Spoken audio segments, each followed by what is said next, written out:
दोस्तों, welcome back to our YouTube channel SLD educational academy.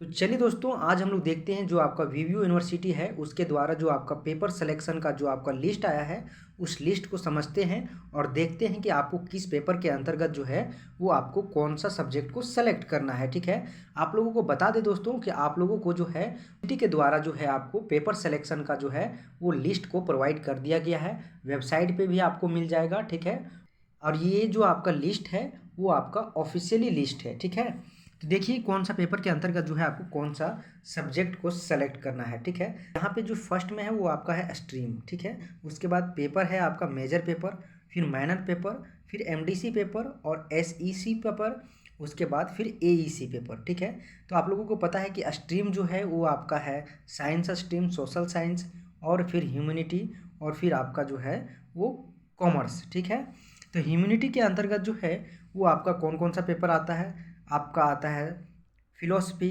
Hindi, English, Bengali, Urdu, Sanskrit. ठीक है, और उसके बाद आपका सोशल साइंस। ठीक है, जो कि आर्ट्स के अंतर्गत आता है वो है आपका economics, history, political science, psychology, geography. ठीक है, उसके बाद साइंस में आता है botany, zoology, chemistry, physics, mathematics. तो ये है आपका सभी पेपर। ठीक है, जो कि आपका मेजर पेपर होगा। ठीक है, और मैनर पेपर में आप लोग देखिए कि मेजर पेपर के अकॉर्डिंग जो है वो आपको मैनर 1 भी जो है वो सेलेक्ट करना है। ठीक है, देखिए दोस्तों यहाँ पे बोला select one subject as minor paper from discipline for semester 3, 5 और सेमेस्टर 7 के लिए। ठीक है दोस्तों, तो यहाँ पे आप लोगों को ये जो पेपर है वो डिसिप्लिन से दिया है। ठीक है ना, मैनर पेपर, जैसा कि हम प्रीवियस के लेक्चर में भी आप लोगों को बता चुके हैं कि एक बार आपको मैनर पेपर जो है वो डिसिप्लिन से लेना है और एक बार आपको वोकेशनल से लेना है।